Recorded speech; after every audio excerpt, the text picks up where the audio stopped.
నమస్తే, నేను Chandu. Welcome to the hot seat. ఏ దేశమేగినా ఎందుకు కాలిడినా పొగడరా నీ తల్లి భూమి భారతిని అన్న చందంగా కూడా నేను ఆర్థికంగా బాగా ఎదిగాను, సెటిల్ అయ్యాను. అంటే ఒక ఎన్ఆర్ఐగా ఆర్థికంగా స్థిరపడినప్పటికీ కూడా రాజకీయంగా కూడా ముందుకు వచ్చి తన నియోజకవర్గానికి సంబంధించిన ప్రజలకి నేను ఏదో ఒకటి చేయాలని ఆయన ఆలోచించారు. సో ప్రస్తుతం ఆ దిశగానే ముందుకు వెళ్తున్నారు. వారితో మాట్లాడి మరిన్ని వివరాలు తెలుసుకుందాం. కొండ నరేంద్ర గారు, నమస్కారం.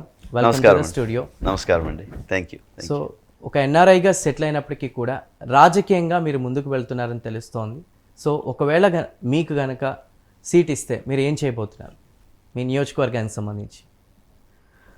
నేను తంబళ్ళపల్లి, మదనపల్లి పశ్చిమ మండలాలైన ఉమ్మడి చిత్తూరు జిల్లాలో పశ్చిమ మండలాలైన మదనపల్లి, తంబళ్ళపల్లి ప్రాంతం నుంచి వచ్చినవన్నీ.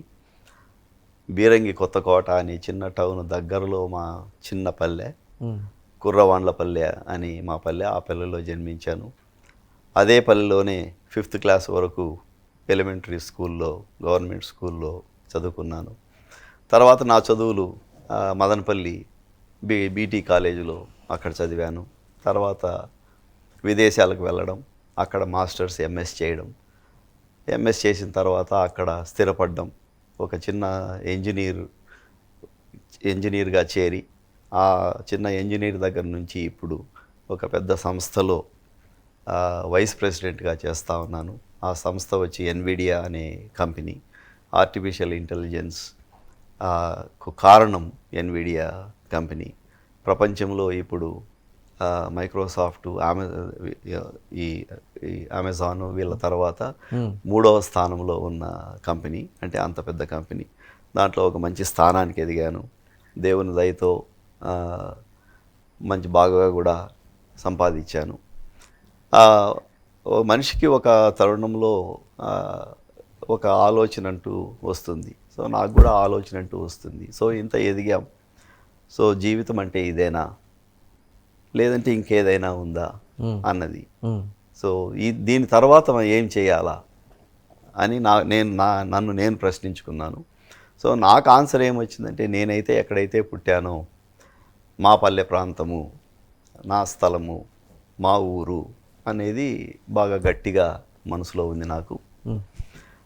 ఆ ప్రాంతానికి, ఆ ప్రాంతంలో ఉన్న ప్రజలకు మంచి చేయాలా, అభివృద్ధి చేయాలా అనే ఒక గోల్ పెట్టుకొని దీంట్లోకి వచ్చాను. ఈ తంబళ్ళపల్లి, ఈ మదనపల్లి, ముఖ్యంగా తంబళ్ళపల్లి ప్రాంతం ఒక ఫ్యాక్షన్ రిడన్ ఉన్నటువంటి ప్రాంతం.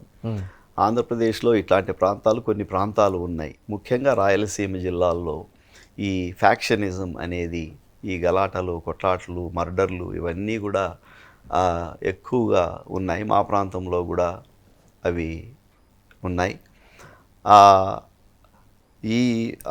దానివల్ల, ఈ ఫ్యాక్షనిజం వల్ల మా చిన్నాన్నను మేము కోల్పోయాం. అదే విన్నాం. అది ఏమైనా ఈ ఆలోచనకి ఒక మార్పు అనుకోవచ్చా మనం? కరెక్ట్. అది కూడా ముఖ్య కారణం. ఒక మంచి వ్యక్తి, మా చిన్నాన్న కేఎన్ రఘునాథ్ గారు మంచి వ్యక్తి. ప్రజలకు సహాయం చేసేవాడు. ఎవరు కష్టాల్లో ఉన్నా కూడా సహాయం చేసేవాడు. ఆస్తులు అమ్ముకొని ప్రజలతో మమేకమై సహాయం చేసేవాడు. అట్లాంటి వాళ్ళు పైకి వస్తూ ఉంటే కొన్ని ఈ దుష్ట శక్తులు, ఈ ఫ్యాక్షనిజం అనేది రానీరు. దానివల్ల ఏమవుతుందంటే, ఒక ప్రాంతంలో మామూలుగా ఎక్కడన్నా చూడండి, ఆంధ్రదేశంలో కానీ ఎక్కడన్నా కానీ ఒక 2, 3 కుటుంబాలు ఆధిపత్యాన్ని చెలాయిస్తూ ఉంటాయి. వాళ్ళే ఫ్యాక్షనిస్ట్. ఈ 2, 3 కుటుంబాలు మొత్తం ప్రజానీకాన్ని అంతా కాళ్ళ కింద పెట్టుకుంటారు. దానివల్ల ఏమవుతుందంటే 99.99% ప్రజలు నష్టపోతారు. బాగుపడేది ఎవరు? ఈ 2-3 ఫ్యామిలీసే బాగుపడతాయి. కానీ 99.9999% ప్రజలు అణచివేయబడతారు. వాళ్ళు ఆర్థికంగా ఎదగరు, చదువు పరంగా ఎదగరు, అన్ని విధాలుగా నష్టపోతారు. అదే మా ప్రాంతంలో జరిగింది. So that is the first effect of factionism. So దీని నుంచి బయటపడాలంటే పిల్లలను బాగా చదివించాలా, ఉమ్, ఆ ప్రాంతంలో ఉన్న ప్రజలను ఆర్థికంగా ఇండిపెండెంట్ చేయాలా, ఆర్థికంగా ఎదుగుదల అయ్యేటట్లు చూడాలా. ఎప్పుడైతే ప్రజలు వాళ్ళ కాళ్ళ మీద వాళ్ళు నిలబడుకుంటారో ఈ ఫ్యాక్షనిస్టులకు బలం తగ్గిపోతుంది. రైట్. అంటే ఇప్పుడు మీరు ఫ్యాక్షనిజం గురించి మాట్లాడారు. అది ఎలాంటి సిచ్యువేషన్ క్రియేట్ చేస్తుంది, ఎలాంటి చేంజ్ తీసుకురావాలో చెప్పారు. అయితే మీరు ఒక రైతుగా కూడా ఫ్యాక్షనిజం ఇవన్నీ చూసినప్పటికి కూడా ఒక రైతుగా మీ నియోజకవర్గంలో రైతులకు కూడా ఎంతో సహాయం చేశారని, అలానే ఆర్టిఫిషియల్ ఇంటెలిజెన్స్ ఎఫెక్ట్ అనేది ప్రస్తుతం ఈ వ్యవసాయానికి సంబంధించి చాలామందిని, సాధారణంగా డాక్టర్లు లేదా ఇంజనీర్లు ఇలాంటి వాళ్ళని ఇప్పుడు విదేశాలకు పంపిస్తూ అట్లా ఉంటారు. కానీ రైతుల్ని విదేశాలకు పంపడం, ఇజ్రాయెల్ లాంటి కంట్రీస్కి పంపడం అనేది ఏ విధంగా చూడాలి? అంటే మీరు ఏం చేయదలుచుకున్నారు? సో మా ప్రాంతం 95% రైతులతో కూడిన ప్రాంతం. చిన్న చిన్న చాలా మటుకు అందరూ చిన్న చిన్న రైతులు, ఒక 2 ఎకరాలు, 5 ఎకరాలు, 10 ఎకరాలు ఈ ఈ ఈ భూమి ఉంటుంది. ఆ భూమి మీద కష్టపడి పనిచేయడం, వాళ్ళ జీవనం సాగించడం, పిల్లలను చదివించడం, అలాంటి రైతులతో కూడిన ప్రాంతం మాది. సో మా ప్రాంతం అభివృద్ధి కావాలి అని అంటే దాని అర్థం ఏమంటే అక్కడ ఉన్న రైతులు అభివృద్ధి కావాలా. సో అది నా ముఖ్య ఉద్దేశం. ఈ రైతు బిడ్డలు మా బిడ్డలు మా రైతు బిడ్డలు ఎంతో మంచి చదువులు చదువుకుంటున్నారు. చదువులు చదివినా కూడాను వాళ్ళ తెలివికి తగ్గట్టుగా, వాళ్ళ నైపుణ్యానికి తగ్గట్టుగా ఉద్యోగాలు రావడం లేదు. ఎంతోమంది టెక్నీషియన్స్ ఉన్నారు, ఎంతోమంది ఇంజనీర్లు ఉన్నారు, ఎంతోమంది డాక్టర్లు ఉన్నారు, కానీ వాళ్ళకు మంచి ఉద్యోగాలు రావడం లేదు. సో ఆ ప్రాంతంలో ఒక రైతులను బాగుపరచడం, రైతుల బిడ్డల జీవితాలను, ఒక అన్ఎంప్లాయ్మెంట్ అనేది చాలా ఎక్కువగా ఉంది. దాదాపు 30% అన్ఎంప్లాయ్మెంట్ ఉంది. అంటే 100కి 30 మంది ఊరికే చెట్ల కింద కూర్చొని గోల్డ్ వెళ్ళుకుంటూ ఉన్నారు. అట్లాంటి దుర్భరమైన పరిస్థితులు ఉన్నాయి. సో దీన్ని ఇంప్రూవ్మెంట్ చేయాలా అనేది నా సిద్ధాంతం. అది రైతులను అభివృద్ధి చేయాలి అంటే ఇప్పుడు ప్రస్తుత పరిస్థితుల్లో ఏమవుతా ఉందంటే, రైతు పెట్టిన డబ్బు ₹1 అయితే చాలా ఇన్స్టెన్సెస్లో చేతుకు దక్కే మళ్ళీ వెనక్కి వచ్చేది 50 పైసలు 75 పైసలే వెనక్కి వస్తూ ఉంది. అంటే రైతు నష్టపోతూ ఉన్నాడు. ఏదో సంవత్సరంలో ఏదో ఒక పంట, ఒక లాటరీ మాదిరి ఏదైనా తగిలితే వస్తుంది. మంచి ఉదాహరణ వచ్చి తమ్మళ్ళపల్లి కానీ మదనపల్లి కానీ మా ప్రాంతం టొమాటోలు ఎక్కువ పండిస్తాం. Madanapalle is known for the largest market in Asia. టొమాటోకు అతిపెద్ద మార్కెట్ ఆసియాలోనే ఎక్కడుందంటే మదనపల్లిలో ఉంది. అంటే అంత ఎక్కువగా పండిస్తాం. టొమాటో పండించే పరిస్థితి ఎట్లుందంటే మాకు 1 ఎకరాకు దాదాపు 1.5 లక్షల నుంచి 2 లక్షల మాకు ఇది ఖర్చు చేస్తూ ఉన్నాం మేము ఇది పెట్టాలి అని అంటే. మరి మేము టొమాటో పండించి అంత కష్టపడి మేము దాన్ని మార్కెట్కి తీసుకెళ్తే మాకు వచ్చేది 1 లక్ష రావచ్చు. చాలా మటుకు 50,000 60,000 నష్టపోతా ఉన్నాం. ఒక సంవత్సరంలో 3 పంటలు పండిస్తే ఏదో ఒక పంట లక్కీగా అది తగులుకుంటే ఈ 2 పంటల్లో వచ్చిన నష్టాన్ని పూడ్చుకోగలుగుతున్నాం.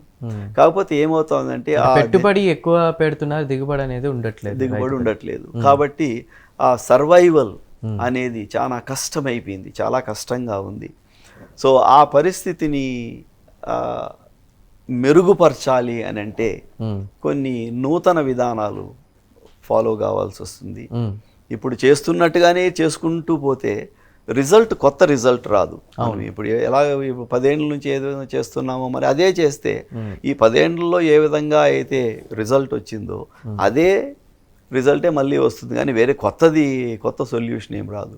కాబట్టి దానిపైన దృష్టి పెట్టి మేము నూతన పద్ధతుల్లో ఏ విధంగా వ్యవసాయం చేయాలా, ఈ 1.5 లక్షలు 2 లక్షలు ఖర్చు పెట్టే ఒక టొమాటో పంటకు మనం 50,000 పెడితే 1.5 లక్ష 2 లక్షలు ఖర్చు చేసే బదులు 50,000 పెట్టి ఖర్చు పెట్టి అంతే పంటను మేము తీసుకోగలిగితే అప్పుడు రైతుకు ఇన్కమ్ అనేది వరంబడి అనేది వస్తుంది. సో దానిపైన నేను రైతు శిక్షణ శిబిరాలు కండక్ట్ చేస్తూ ఉన్నాను. పూర్వకాల పద్ధతులు ఏ విధంగా మనము వ్యవసాయం చేసేవాళ్ళము పూర్వకాలంలో, ఆ పూర్వకాల పద్ధతులు ఎవరికి ఇప్పుడు అందరూ మర్చిపోయినారు. ఇప్పుడు రైతులు 35 ఏళ్ళు 40 ఏళ్ళు రైతును మనము మాట్లాడితే అతనికి 60 ఏళ్ల క్రితం మనము ఏ విధంగా చేస్తున్నాం అనేది ఆ రైతుకు అసలు తెలియని కూడా తెలియదు. సో వాళ్లకు ఈ పద్ధతులన్నీ మళ్ళీ నేర్పించాలా. ఈ ప్రకృతి సేద్యము అని అంటారు, ఆర్గానిక్ సేద్యము అని అంటారు. ఆ పద్ధతులను అవలంబిస్తే ఈ అవలంబించడం అనేది కష్టమైన పని, అంత ఈజీ కాదు. కాకపోతే కొంచెము ఈ నాలెడ్జ్ను ఇదంతా రైతులకు శిక్షణ ఇచ్చి వాళ్ళని ఎంకరేజ్ చేసి వాళ్ళు సపోర్ట్ చేసి చేయగలిగితే, ఆర్గానిక్గా మనం చేయగలిగితే, ఈ వ్యవసాయ ఖర్చును మనం తగ్గించుకోగలిగితే రైతుల జీవితాలు డెఫినెట్గా బాగుపడతాయి. అంటే ఇప్పుడు మనం భారతదేశంలో ఒకసారి గమనించినట్లయితే రాబోయే రోజుల్లో ల్యాండ్ అనేది, భూమి అనేది తగ్గిపోతుంది, జనాభా పెరిగిపోతున్నారు, వాళ్ళకి కావాల్సిన ఆహారం ఉండడం లేదు. సో దీన్ని బట్టి చూసినప్పటికీ మీరు ఇప్పటి వరకు మనం మాట్లాడిన దాన్ని బట్టి చూసినా మీరు చాలామందిని మీ నియోజకవర్గం వ్యవసాయ ఆధారితం అని చెప్పారు, అక్కడున్న విద్యార్థులు ఎడ్యుకేట్ కావాలని చెప్పారు. సో రైతులకు మీరు సహాయం చేస్తున్నారు, సలహాలు ఇస్తున్నారు. రాబోయే రోజుల్లో విద్యార్థుల్ని ఈ రైతులకు సంబంధించిన కోర్సులు అవన్నీ కూడా నేర్పించడం, వ్యవసాయ ఆధారిత పరిశ్రమల్ని తీసుకురావడం, అలాంటి ఆలోచన ఏమైనా ఉందా? అవునండి. విద్యార్థుల గురించి మాట్లాడే ముందు ఈ వ్యవసాయం గురించి మళ్ళీ చెప్తాను.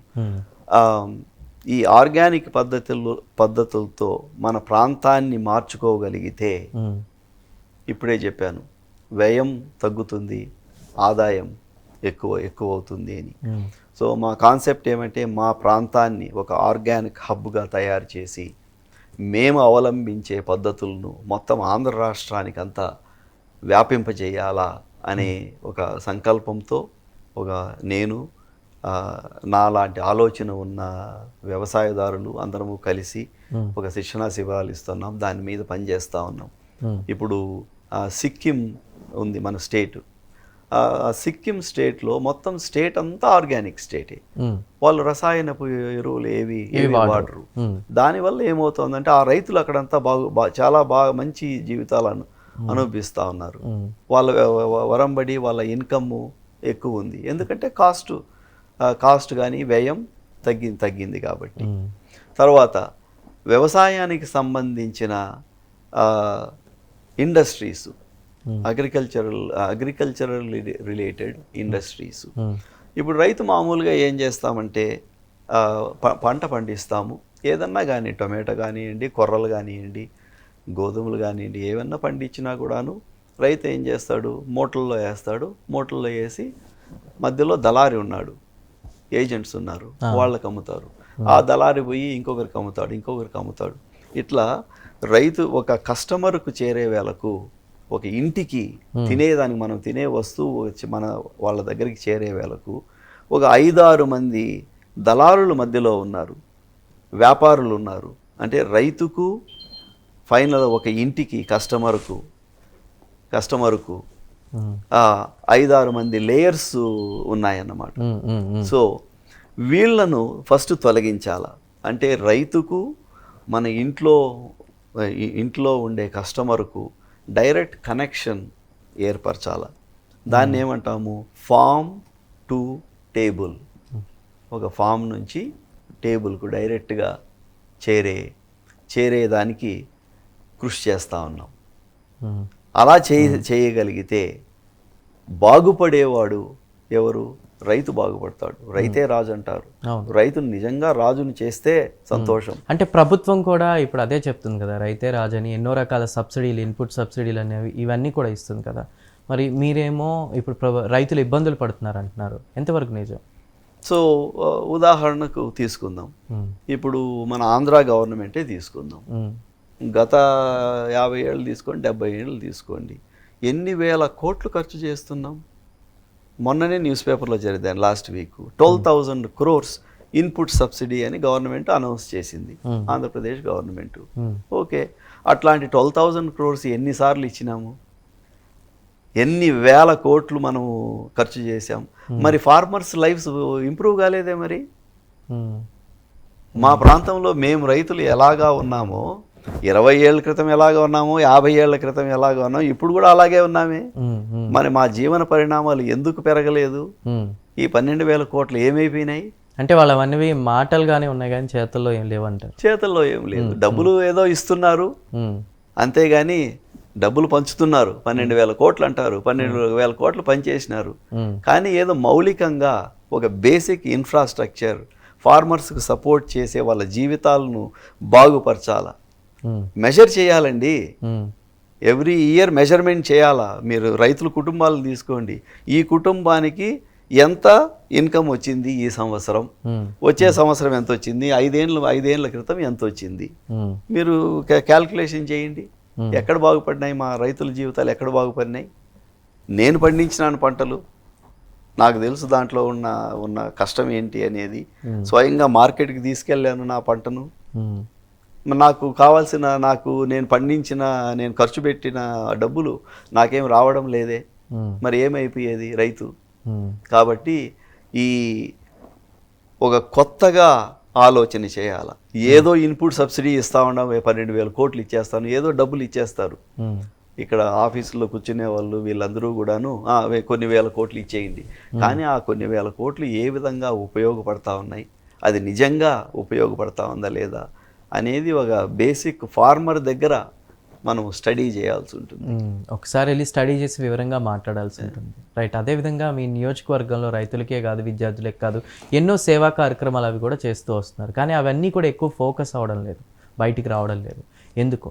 అదేవిధంగా మీరు ఇన్ని సేవా కార్యక్రమాలు చేస్తున్నారు, ఒక రకంగా మీ నియోజకవర్గంలో మీ గురించి చెప్పుకుంటారు. మీరు గనక ప్రత్యక్షంగా రాజకీయాల్లోకి వస్తే మీరు ఇంకా ఏం చేయబోతున్నారు, నియోజకవర్గానికి కావచ్చు మొత్తం మీద? అవునండి, గత 20 ఏళ్ళుగా చాలా యాక్టివ్గా సొసైటీలో ఉన్నాను. మేము అమెరికాలో ఉన్నా కూడా, ఇప్పుడైతే ఇండియాకి వచ్చేసామనుకోండి. కానీ గత 20 ఏళ్ళుగా మేము అమెరికాలో ఉన్నా కూడా మేము మా పల్లికి వస్తాం. నేను మా భార్య, మా పిల్లలు, మేము అందరం వస్తాం. ఇక్కడ టైం స్పెండ్ చేస్తాం.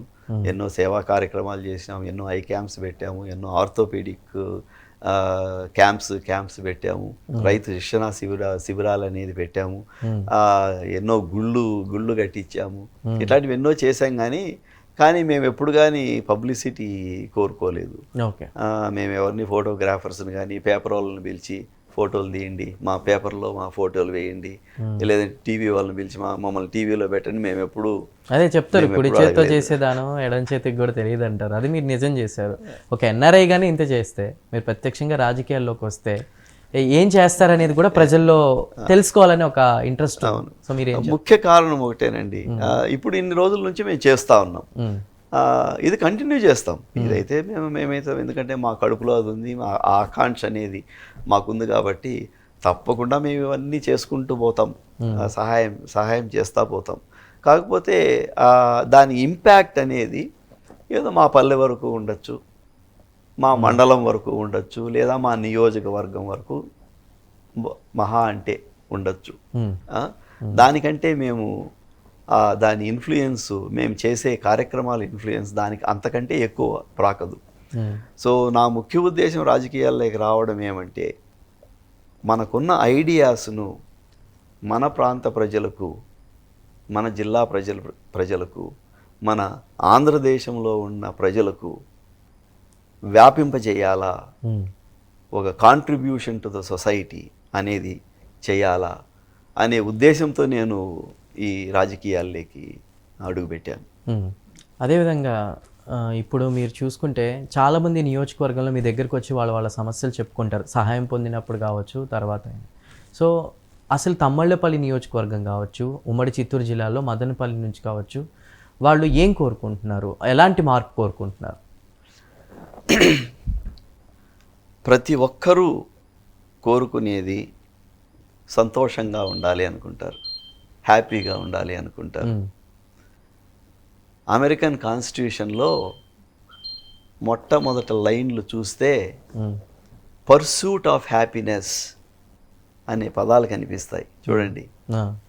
అమెరికన్ కాన్స్టిట్యూషన్ రాసినప్పుడు వాళ్ళు ఏదో దేని గురించినో మాట్లాడలేదు.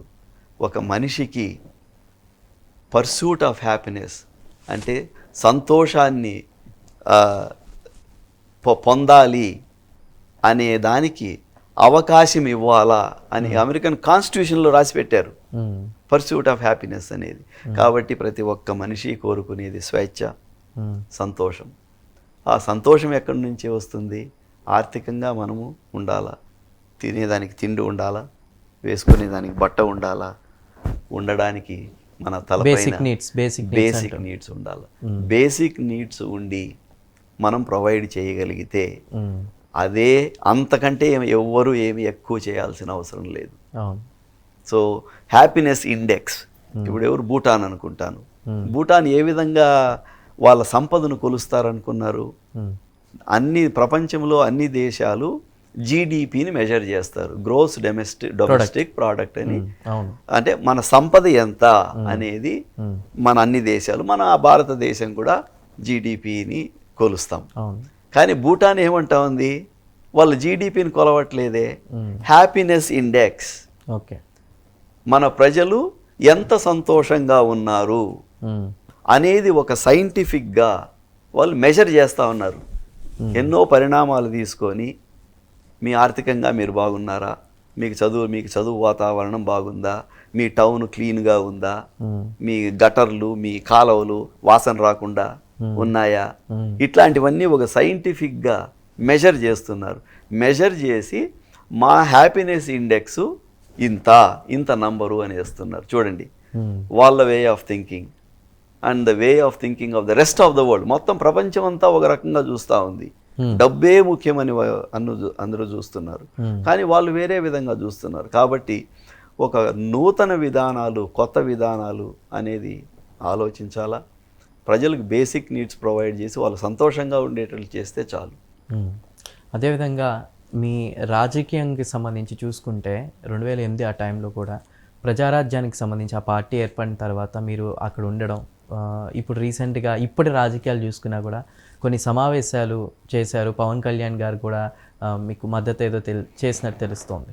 సో ఇవన్నీ చూసిన 2009 ఆ టైంలో కూడా లేదా ఎలక్షన్స్కి సంబంధించి మీరు సీటు త్యాగం చేసినటువంటి పరిస్థితి కూడా ఉంది అనేది చెప్తున్నారు. ఎంతవరకు నిజమేనా త్యాగం చేసిన పరిస్థితి?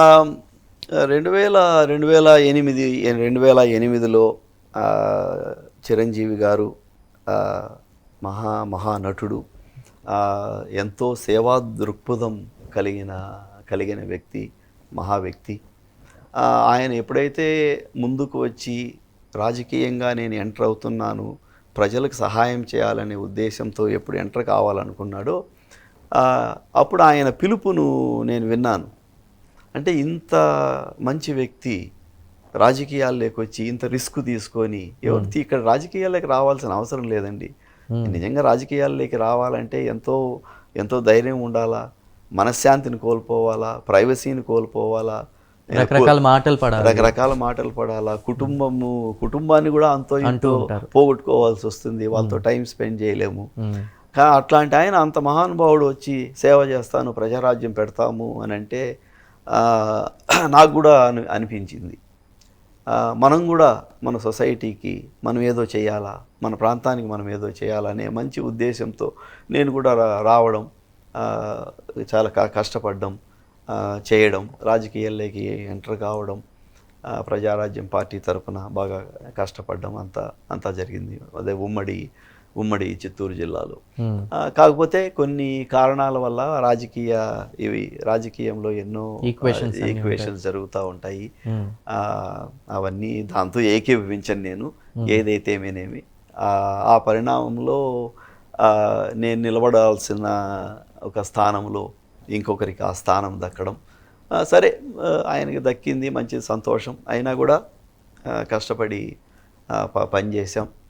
ఎవరో ఒకరు అని చెప్పి మేము కష్టపడి పనిచేసాం. కాబట్టి అప్పుడు వాస్తవమే, అప్పుడు సీట్ కోల్పోయాను. అప్పుడు తంబలపల్లి సీట్ కోల్పోయాను. మరి ఇప్పుడు ఈ ప్రజెంట్ ఎలక్షన్స్కి సంబంధించి కూడా సీట్ ఈసారి మారే ఛాన్స్ ఉంది, నరేంద్ర గారికి వచ్చే ఛాన్స్ అనేది కూడా టాక్ వినిపిస్తుంది. సార్ దానిపై మీ మాట ఏంటి? వాస్తవమే అదేమో వాస్తవమే, మీరు టీవీలో చూడొచ్చు, వార్తల్లో చూడొచ్చు, రావచ్చు అనేది ఉంది. కానీ అది నా చేతుల్లో అయితే లేదు. అంటే వాళ్ళు కొన్ని సర్వేలు కూడా చూస్తూ ఉంటారు. ప్రధానంగా అధినేతలు వాళ్ళందరూ కూడా టీడీపీకి సంబంధించి చూసిన ఐవీఆర్ఎస్ సర్వేలని ఇవన్నీ చూస్తూ ఉంటారు. ప్రజలు ఎవరి వైపు ఎక్కువ మొగ్గు చూపుతున్నారు, అలా చూసుకున్నా కూడా ఎన్నో సేవా కార్యక్రమాలు, మీరు ఎన్ఆర్ఐగా అక్కడుండి కూడా సేవలు చేశారు, ప్రత్యక్షంగా కూడా చేశారు, ఏ రోజు ఏం చెప్పుకోవాలా. సో ఒకవేళ మీకు సీట్ కన్ఫర్మ్ అయ్యి మీకు సీట్ ఇస్తే ఇప్పుడు ఏం చేయబోతున్నారు? ఒక తంబళ్ళపల్లి, మదనపల్లి ప్రాంతాల్లో చాలా అవినాభావ సంబంధం ఉన్నవాడిని. కొండా నరేంద్ర అంటే ఒక బ్రాండ్ నేమ్ మాదిరిని. తంబళ్ళపల్లి కానీ మదనపల్లి కానీ కొండా నరేంద్ర అంటే గుర్తు ఎవరైనా కూడా గుర్తుపడతారు. దానికి కారణం, ముఖ్య కారణం ఒకటేనండి, మేము ఏది కానీ రిటర్న్ ఆశించము, ఏదైనా లబ్ధి పొందుదాము అనేది మేము ఎప్పుడూ చేయం. ఏదైనా చేయాలంటే ఒక సేవా దృక్పథంతో చేస్తున్నాము కాబట్టి ఆ రికగ్నిషన్ ప్రజల దగ్గర ఆ మంచితనము, ఆ మంచి పేరు పెట్టుకున్నాం. కాబట్టి మన తెలుగుదేశం కానివ్వండి, జనసేన కానివ్వండి, ఆ ఉమ్మడి రెండు పార్టీలు చెయ్యి కలిపినారు. దాంతో బీజేపీతో కూడా చెయ్యి కలిపినారు. ఈ ఉమ్మడి కూటమి ఆహ్వానించి సీట్ ఇచ్చేటట్లయితే తప్పకుండా నేను దాంట్లో పాల్గొంటాను, తప్పకుండా నేను నిలబడతాను. అది ఎమ్మెల్యేగా కానివ్వండి, ఎంపీగా కానివ్వండి, తప్పకుండా నేను నిలబడతాను.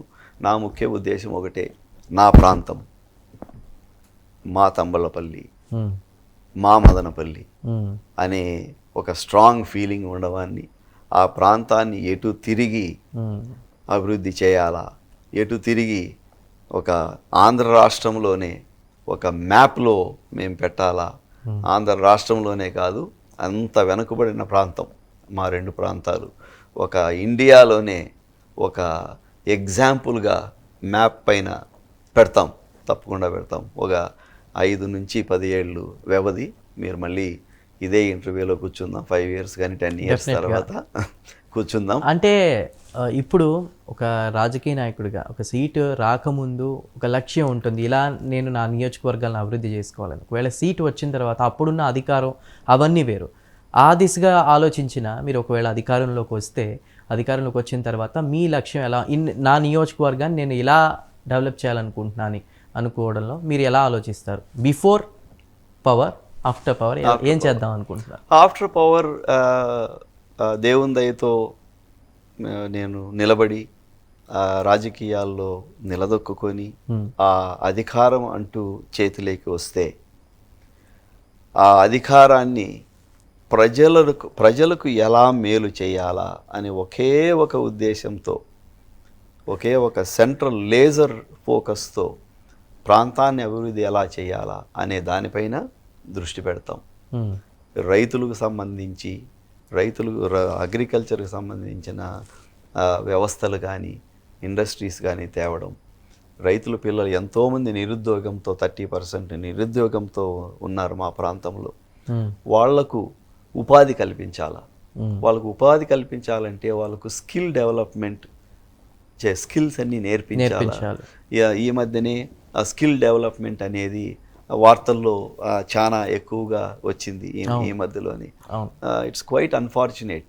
చాలా అంత మంచి కాన్సెప్ట్ను రాజకీయం చేసేశారు. ఇది నిరుద్యోగ యువతులకు ఉపయోగపడే స్కిల్స్ నేర్పించాలి మనం. దాన్ని కూడా ఒక రాజకీయము చేసేసినారు. చాలా బాధాకరమైన విషయం. కాబట్టి ఆ స్కిల్స్ నేర్పించడం, ఆ స్కిల్స్ నేర్పించి వాళ్ళను ప్రయోజకులుగా చేయడం. ఒక స్టూడెంటు ఇంటర్మీడియట్ చదివాడు అనుకోండి, ఇంటర్మీడియట్ చదివిన తర్వాత ఒక జీవితంలో కావాల్సిన ఒక స్కిల్ అంటూ ఏదీ లేదు. ఒక వడ్రంగి పనో, లేదంటే ఒక ఎలక్ట్రీషియన్ పనో, లేదంటే ఒక మెషిన్ తయారు చేయడము, ఇట్లాంటివి ఏవి స్కిల్స్ లేవు. ఇవి నేర్పించాలి, మన యూత్కు మనం నేర్పించాలా. సో నా కంకణం అదే, మన యూత్కు ఇవి నేర్పించాలా, నేర్పించి వాళ్ళని ప్రయోజకులుగా చేయాలా. అది నా ముఖ్య ఉద్దేశం. రైట్. ఎలక్షన్స్ అనగానే మనం చూస్తూ ఉంటాం సార్. చివరిగా నాది ప్రశ్న, చాలామంది పెద్దవాళ్ళందరూ ఓటు వేయడానికి ముందుకు వస్తారు, కానీ యూత్ మాత్రం కొంచెం లేజినెస్గా ఉంటారు. సో ఇప్పుడు మీరు యూత్ గురించి కూడా ఎక్కువ మాట్లాడుతున్నారు. రైతులు అయినప్పటికీ కూడా ఎన్ని సెక్టర్స్ ఉన్నా అగ్రికల్చర్ సెక్టర్ని మనం మర్చిపోకూడదు. అంటే మీరు టెక్నికల్గా కూడా దాన్ని ముందుకు తీసుకెళ్ళాలని అనుకుంటున్నారు కాబట్టి అలాంటి యూత్కి మీరు ఇవ్వాలనుకునే సందేశం లేదంటే ఇన్ఫర్మేషన్ ఏంటి సార్ ఇప్పుడు ఉన్న ఎలక్షన్స్కి సంబంధించి? ప్రపంచాన్ని మార్చాలి అని అంటే యూతే మార్చాలండి. ఆ యువ రక్తమే ప్రపంచాన్ని మార్చేది. ఈ రెవల్యూషన్స్ ఎక్కడన్నా చూడండి, ఒక రెవల్యూషన్ అంటూ వచ్చింది అని అంటే ముఖ్య కారకులు ఆ ఉడుకు రక్తం, యూత్. ఎందుకంటే ఆ యువ రక్తానికి ఒక ఆశయమే కనిపిస్తుంది, ఒక ప్రిన్సిపుల్ కనిపిస్తుంది, ఒక సిద్ధాంతం మాత్రమే కనిపిస్తుంది. ఒక రిస్క్ తీసుకుంటాడు యువకుడు, యువతి కానీ యువకుడు కానీ రిస్క్ తీసుకుంటారు. కొంచెం వయసు వచ్చిన వాళ్ళు అయితే ఎన్నో ఆలోచిస్తారు. అయ్యో నేను ముందుకు అడిగేస్తే నాకేమవుతుందో, నా బిడ్డలకి ఏమవుతుందో, నా ఫ్యామిలీకి ఏమవుతుందో, ఇవన్నీ ఎన్నో ఆలోచిస్తారు. ఆలోచించి ఆచితూచి అడుగు వేస్తారు. కానీ యువత మాత్రం ఒక సిద్ధాంతాన్ని పట్టుకొని ఆ సిద్ధాంతాన్ని పట్టుకొని పోరాడతారు. కాబట్టి ఒక రెవల్యూషన్, ఒక చేంజ్, ఒక మార్పు అనేది తేవాలంటే ఒక యూత్ వల్లే అవుతుంది. సో నేను అభ్యర్థించేది తంబళ్ళపల్లి ప్రజలకు కానీ మదనపల్లి ప్రజలకు కానీ ఎవరికన్నా కానీ ఈ ఇంటర్వ్యూ చూస్తున్న అందరికి కూడాను మీ ఓటును జాగ్రత్తగా వాడండి. ఇది ఒక ఆయుధం. ఒక రాజకీయ నాయకుడు మీకు ఇచ్చే ఒక 1000 రూపాయలతోనో 500లతోనో అమ్ముకోవద్దండి. ఒక రాజకీయ నాయకుడు ఇచ్చే మందు కోసం అమ్ముకోవద్దండి. ఒక రాజకీయ నాయకుడు ఇచ్చే బిర్యానీ కోసం మీరు అమ్ముకోవద్దండి. చాలా తప్పు. మీరు ఎప్పుడైతే అలా చేస్తారో మిమ్మల్ని మీరు పాడు చేసుకోవడమే కాకుండా మీ బిడ్డలకు, మీ బిడ్డలను కూడా పాడు చేస్తున్నారు. అంటే నరేంద్ర గారు, నాది ఒక చిన్న కాంప్లిమెంట్. నాకు ఇక్కడ మరో పవన్ కళ్యాణ్ చూస్తున్నట్టు అనిపిస్తుంది. ఎందుకంటే చాలామంది రాజకీయ నాయకులు సంక్షేమ పథకాలు, మేము ఈ పథకం ఇచ్చాం, ఆ పథకం ఇచ్చాం అని చెప్పి డబ్బులు ఇస్తూ ఉంటారు. కానీ మనం చూడాల్సింది రీసెంట్గా కొన్ని సభల్లో కూడా అటు టీడీపీ నుండి చంద్రబాబు గారు కావచ్చు, పవన్ కళ్యాణ్ కావచ్చు, వాళ్ళు మాట్లాడేది ఒకటే మాట, మీరు పథకాలు చూడొద్దు, 25 ఏళ్ల భవిష్యత్తుని చూడమంటున్నారు. అంటే మీరు ఇప్పుడు యూత్ గురించి చెప్పినా, వ్యవసాయంని ముందుకు తీసుకువెళ్ళాలన్నా, రేపు రాబోయే రోజుల్లో కరువు అనేది ఏ స్థాయిలో ఉంటుందో కూడా ఇప్పటికే అంచనాలు ఉన్నాయి. దాన్ని బేరీజ్ వేసుకుని మీరు ఇదంతా చేస్తున్నారు. నాకైతే అదే చెప్పాలనిపించింది. సో ఫైనల్గా మీ వర్డ్స్ ఏంటి? సో ఫైనల్గా ఇదండి. సో అలాంగ్ దోస్ లైన్స్ మీరు పథకాలు ఇవే అన్నారు. ఈ పథకాలు ఇవన్నీ కూడా అవసరం. ఎందుకు అవసరం అంటే మన సొసైటీలో, మన సమాజంలో చేతకాని వాళ్ళు చాలామంది ఉన్నారు. ఎవరు చేతకాని వాళ్ళు? ఒక 70 ఏండ్ల ముసలివాడిని తీసుకోండి, అవ్వని తీసుకోండి, తాతని తీసుకోండి, ఒక అవిటివాడిని తీసుకోండి, ఒక హ్యాండిక్యాప్డ్ పర్సన్ తీసుకోండి, కళ్ళు లేని వాడిని తీసుకోండి. ఇట్లాంటి వాళ్ళందరూ కూడా నిస్సహాయ స్థితిలో ఉన్నవాళ్ళు. వాళ్ళను టేక్ కేర్ చేయడం, వాళ్ళ బాగోగులు చూడడం మన సమాజం పైన ఒక బాధ్యత అంటూ ఉంది.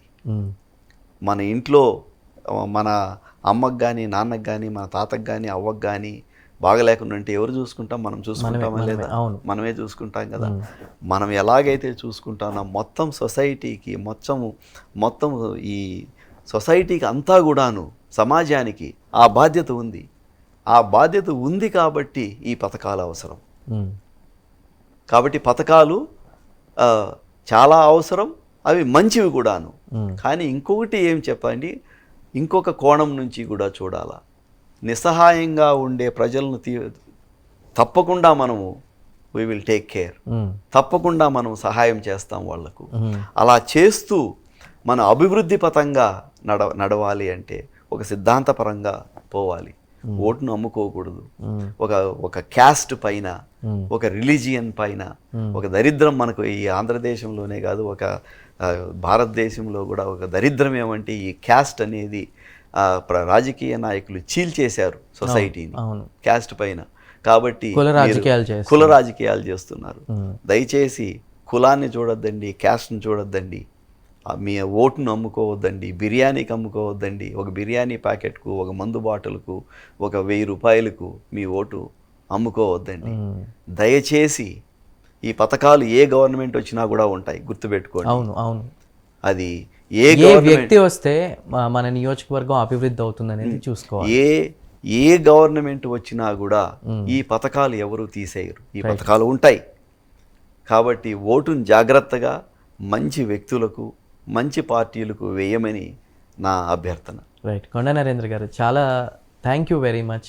చాలా అంటే నియోజకవర్గానికి సంబంధించి మీరు ఒకప్పుడు ఏం చేశారు, ఇప్పుడు అధికారంలోకి వస్తే ఏం చేయబోతున్నారు అనేది చాలా వివరంగా చెప్పారు. మా స్టూడియోకి వచ్చి ఇంటర్వ్యూ ఇచ్చినందుకు ధన్యవాదాలు. సో వ్యూవర్స్ చూశారు కదా, మొత్తం మీద ఒకప్పుడు ఎన్ఆర్ఐగా ఉండగానే ఎంతో చేశారు ఆ నియోజకవర్గానికి. ఇప్పుడు ప్రత్యక్షంగా రాజకీయాల్లోకి, అందున అధికారంలోకి వచ్చినాక నియోజకవర్గాన్ని ఎంత స్థాయిలో అభివృద్ధి చేస్తానో ఆయన సవివరంగా వివరించారు. ఇది వాల్టి special interview. Keep watching Prime 9 News.